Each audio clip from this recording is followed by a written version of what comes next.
தேவனிடம் இருந்து வந்த ஆவியானவரே, என்னை தேவாலயமாக மாற்றும் ஆவியானவரே. தேவனிடம் இருந்து வந்த ஆவியானவரே, என்னை தேவாலயமாக மாற்றும் ஆவியானவரே. வாரும் தேவனே, என்னில் சேரும் தேவனே, வருகை வரைக்கும் என்னில் இருந்து நடத்தும் ராஜனே. வாரும் தேவனே, என்னில் சேரும் தேவனே. அபிஷேகத்தை இழந்தவர்களிடம் வரம் கிரியை செய்யுமா? அபிஷேகத்தை இழந்தவர்களிடம் வரம் கிரியை செய்யுமா? நிறைய பேர் வரம் கிரியை செய்த உடனே மகா பரிசுத்தமாக இருக்கிறாங்க. பரவாயில்ல, இருக்கட்டும். சொல்றேன், ரோமர் 11:29 இதெல்லாம் மாறாத வசனங்கள். உங்களுடைய இதயத்தை விட்டு மாறாத மாறக்கூடாத வசனங்கள். ரோமர் 11:29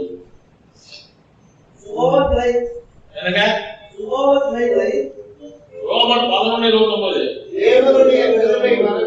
தேவனுடைய கிருபை வரங்களும் அவர் ஒரு வரம் உனக்கு கொடுத்துட்டாருன்னா, நீ பாவியா இருந்தாலும் உன்னை விட்டு மாறாது. ஒரு வரம் கொடுத்துட்டாருன்னா, நம்ம பாவியா இருந்தாலும் சரி, பொண்டாட்டிக்காரி இந்தியா கூட அது மாறாது. வசனங்கள் அழைத்த அழைப்பு மாறாது. அதனால இப்படி வரங்கள் செய்யறான்னு அவன் ரொம்ப புத்தகம் நினைக்காதீங்க. அவனுக்குள்ள என்ன இருக்கும் நமக்கு தெரியாது. தேவன் கிருபையாய் கொடுத்த வரங்கள், கிருபையா தான் கொடுத்திருக்கிறாரு. நீ ரொம்ப உத்தம புத்திரன் உனக்கு கொடுத்தாரு வரம் நல்லவன் நினைச்சா கொடுத்தாரு, ஆணையஸ்தன் கொடுத்தாரு. கிருபையாய் உனக்கு வரங்களை கொடுத்திருக்கிறார். உன்னால் காரியம் நடக்கும் என்று நம்பி கொடுத்திருக்கிறார். அவ்வளவுதான். கிருபையாய் கொடுத்த வரங்கள். எந்த நிலையில் வரங்களை பெற்ற ஆட்கள் இருந்தாலும் சரி, அவர்களை விட்டு ஒரு நாளும் அந்த வரங்கள் நீங்காது. கடைசி வரைக்கும் வரங்கள் எடுத்து போதும். தேவன் கொடுக்கிற தேவன் தான் வரங்களை, எடுக்கிற தேவன் அல்ல. சொல்றாரு, கொடுத்தாங்க, அது அவங்க சொல்லிட்டு நீ சொல்லாது. யோபோட விசுவாசம் நோக்கணுமா? அப்படிதான் முதல்ல போய் ஒரு சிரட்டை எடுத்துக்கா, சுரண்டி ஆரம்பிச்சுக்கா. யோபுடைய விசுவாசம் உனக்கு யோபு நல்லவர். யோபுக்குள்ள பல விசுவாசம், நல்ல விசுவாசம் இருந்தது, பல விசுவாசம், தவறான விசுவாசம். நம்முடைய தேவன் எப்பொழுதுமே கொடுக்கிற தேவன். கொடுத்து சிவந்த கரம் நம்முடைய ஆண்டவராகிய தேவனுடைய. அவர் ஒரு காலம் கொடுத்ததை திரும்ப எடுக்கவே மாட்டார். அவர்கள் தேவைய எடுக்கவே மாட்டா. ஒரு காரியம் சொல்றேன், ராமாவுக்கு பக்கத்துல சாமுவேல் இருக்காரு, சாமுவேலுக்கு பக்கத்துல தாவீது போய் நம்ம சவுலுக்கு பயந்து போய் ஒளிஞ்சு போய் அங்க போய் நின்றார். செத்தானா? உடனே சவுல் அவனை போய் கொல்றதுக்கு போறா. வேற தாவீது வீட்டுக்கு போறா. போற வழியில என்ன ஆச்சு தெரியுமா? இந்த சாமுவேல் தேவ அபிஷேகம் இழந்தவன், ராஜ அபிஷேகத்தை இழந்து போனவன். சவுல் ராஜ அபிஷேகத்தை இழந்து போனவன். ஆனாலும் இவன் தாவீதை கொல்ல போறாரு. தேவ அபிஷேகம் அவன்கிட்ட இல்ல. ஆனாலும் ராமாவுக்கு பக்கத்துல போயிட்டாரு. அபிஷேகம் இழந்த ஆள் என்ன செஞ்சாரு தெரியுமா? 1 சாமுவேல் 16 14 வசனம் வாசிங்க. ஒரு சில உதாரணங்கள் தான் உங்களுக்கு சொல்லுங்க. 1 சாமுவேல் 14 வசனம். கர்த்தருடைய ஆவி சவுலை விட்டு நீங்கினார்.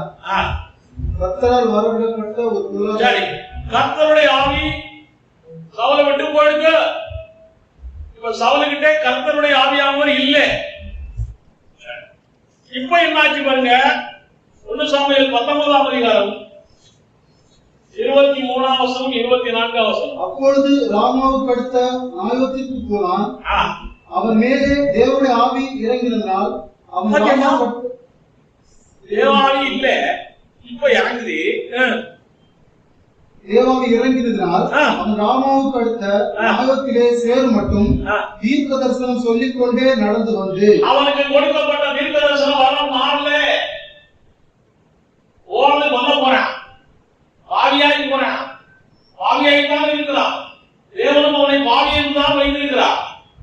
ஆனாலும் அவர் கொடுத்த வரம் மாறாது. ஆனால் வரங்களை வச்சு யாரையும் எடை போட்டுறாதீங்க. இன்னொரு காரியம் கூட உங்களுக்கு சொல்றேன். இயேசு கிறிஸ்துவை சிலுவையில் அறைந்து கொன்ற பிரதான ஆசாரியன் காய்வா, சிலுவையில் கொன்ற பிரதான ஆசாரியன் காய்வா, அவன் ஒரு தீர்க்கதரிசி. அந்த தீர்க்கதரிசி இயேசுவை கொல்ல வேண்டும் என்றுதான் இருக்கிறான். ஆனாலும் அந்த தீர்க்கதரிசிக்கு தேவன் கொடுத்த வரம் மாறவில்லை. யோவான் 11ஆம் அதிகாரம் 49 முதல் 52 வசனங்கள் வாசிக்கிறீங்களா? எங்க இருக்கு தெரிஞ்சா அப்பொழுது அவர்கள் ஒருவன் அந்த வருஷத்து பிரதான ஆசாரமாகிய காய்பா என்பவன் அவர்களை நோக்கி, உங்களுக்கு வந்து தெரியாது, ஜனங்கள் எல்லோரும் கெட்டு போகாதபடிக்கு ஒரே மனுஷன் ஜனங்களுக்குள்ளாக மரிப்பது நமக்கு நலமாய் இருக்கும் என்று நீங்கள் சிந்தியாமல் இருக்கிறீர்கள் என்றான். இதை அவன் சுயமாய் சொல்லாமல் அந்த வருஷத்து பிரதான ஆசனா இருந்தபடினாலே இயேசு யூதர்களுக்காக மரிக்க போகிறார் என்றும் அந்த ஜனங்களுக்காக மாத்திரமல்ல சிதறி இருக்கிற தேவனுடைய பிள்ளைகள் உண்டாக சேர்க்கத்தக்கதாகவும் மரிக்க போற தீர்க்க தரிசனம் சொன்னான். 32 வரைக்கும் இவன் தான் கொல்றவன், பர்மிஷன் கொடுக்கிறவன். அவன் சரியான தீர்க்க தரிசனம் சொல்லியிருக்கிறான். ஆனால் தீர்க்க தரிசன வரங்களோ எதுவோ தேவன் கொடுத்தது ஒரு காலம் மாறாது. அதனாலே ஒருவரின் கிரியைகளை வைத்து எடை போட வேண்டாம். அப்படி எடை போடுவது என்றால் வரங்களும் வல்லமைகளும் கிரியை செய்தவர்களை நியாயத்திற்கு நாளிலே ஆண்டவர் என்ன சொன்னார்? மத்திய 7ஆம் அதிகாரத்துல 23 அக்கிரம செய்யக்காரன் உங்களை நான் என்னை விட்டு அகன்று போங்கள், அற்புத அடையாளம் செஞ்சவன் அவன். அதனால அக்கிரம செய்யக்காரனா இருந்தாலும் அற்புத அடையாளம் செய்ய முடியும். ஏனென்றால் தேவன் கொடுத்த வரங்கள் மாறாது.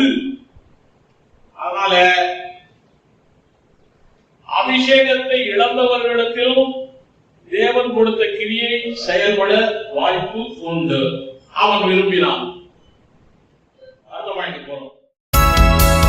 போராட்ட நேரங்களில் புதுபலனை பொழிந்திடுவே, பொல்லாங்கன் எதிர்க்கும் போது வல்லமையை அளித்திடுவே.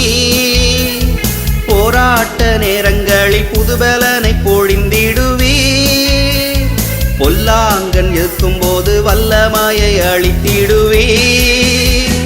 ஊழியத்தின் பாதையிலே உற்சாகத்தை கொடுத்திடுவே, ஊழியத்தின் பாதையிலே